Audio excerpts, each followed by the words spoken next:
Hi, this is Jason Major for Sweaty Hero Comic Bargains, and today we have other superheroes that are not Marvel and DC. So, to begin with, I have a copy of IDW Transformers. The style of this comic book is very much like an animated style. I read this particular issue, and it was not bad. It was pretty cool if you like Transformers. I enjoyed it. A lot of Transformers in here. As most people know, Marvel had the license first, and then they did Generation 2 later on, and then that license now is at what came to IDW for many years.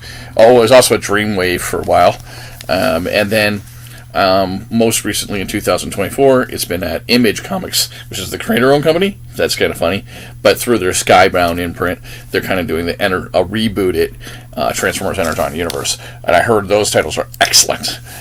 So you might want to look for and see if there's ever was talk of that.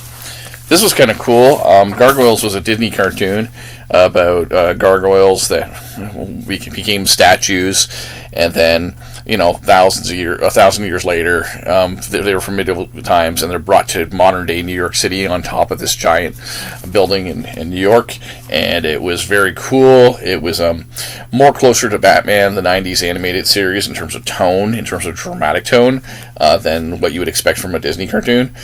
Very cool idea. It'd be cool to see this in live action, but because they have Marvel, they're reluctant to do more superheroes.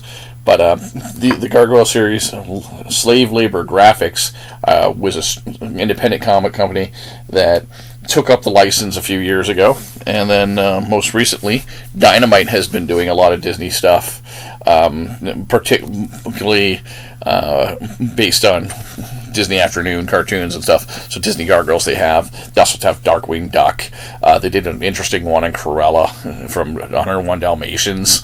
And they've done, and they're doing a Hercules comic book based on the Disney cartoon Hercules, and a bunch of others. So you have many different people who've done the license. Marvel also briefly had the license for Gargoyles back in the early '90s as well. This is the Ultraverse, and this was kind of Malibu Comics after Image originally was being published by Malibu, but just as a publisher, and distributed through them. And then Image broke off to its own completely independent thing. And after that, so Malibu said, let's do our own superhero universe, which they kind of own and kind of didn't. It's a little complex. It says in here, copyright Malibu Entertainment, but there were royalties and everything that were involved with it. But you had this prototype is kind of like an Iron Man type of character, not a complete rip-off. He's not a rich man or anything. But this was a fun book. I enjoyed it. The other character was the most biggest character was Prime, which was like a protoplasmic version of Captain Marvel. That's this guy here, and then Elven is kind of like basically in the same vein. Like, she is a little girl who can turn herself into this elven warrior, but because of her trauma, she actually thinks she actually is an elven warrior as opposed to a science experiment. But this was a good book, and Prime was cool. These books were actually aimed at more of a teen audience too, so there were some themes in there that were more like teen themes as opposed to being for little kids. Dark Horse had Comics Greatest World, which I talked about a bit before. This is an issue of Wolfgang. They did a whole bunch of one-shots for a few weeks with different creators. And Barbed Wire is probably the most famous of them, who's on the back here. I'll zoom it up here. Barbed Wire, who became a movie with Pamela Anderson Lee. Now Pamela's Anderson again, I guess. Wolfgang is pretty fun.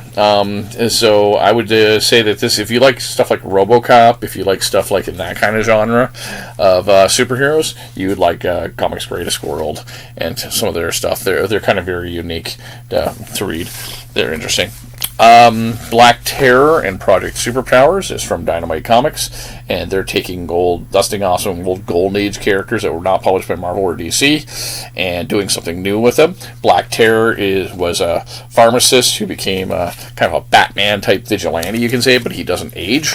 And so this was kind of a cool book. Again, these are more of a teen, young adult audience, I would say. But it's kind of taking some of those 1940s heroes, dusting them off, and doing something original with them is kind of cool.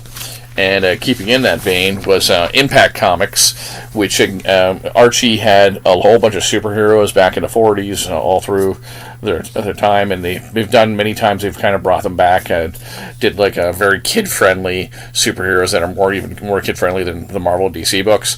And in the 90s, DC dusted them off to make another, more. I mean, this is not like little kid friendly, but it is like you could give this to an 8-year-old, give this to a 5-year-old. The web is not anything to do with Spider-Man. This is more to do with, like, I would say, like, the internet back then, and, like, armor. These are armor. So this would be more closer to, like, Agents of S.H.I.E.L.D., if you want to have a comparison. So the web would be, like, Agents of S.H.I.E.L.D., like, the web, like, they are connected to the web, and they are, like, superheroes who are doing espionage and stuff like that. Fun book. My favorite was actually The Fly, which was a cool book, and The Comet was another one that they had. Tom Lyle did some drew some issues of the Comet, and some of those Impact Comics are great to find in the dollar bin. Later on, DC Comics would bring them over into their mainstream universe and try and do something with them for a couple of years, but it only lasted for a couple of years, and then later on again, they went to Dark Horse and did the Dark Circle instead of the Red Circle, which I don't think worked because they were trying to make them into more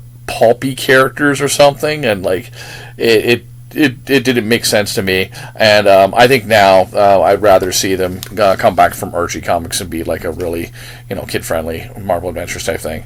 Anyways, that's today. So it's the web of different comic book bargains that you've maybe now have heard of. Stay sweaty.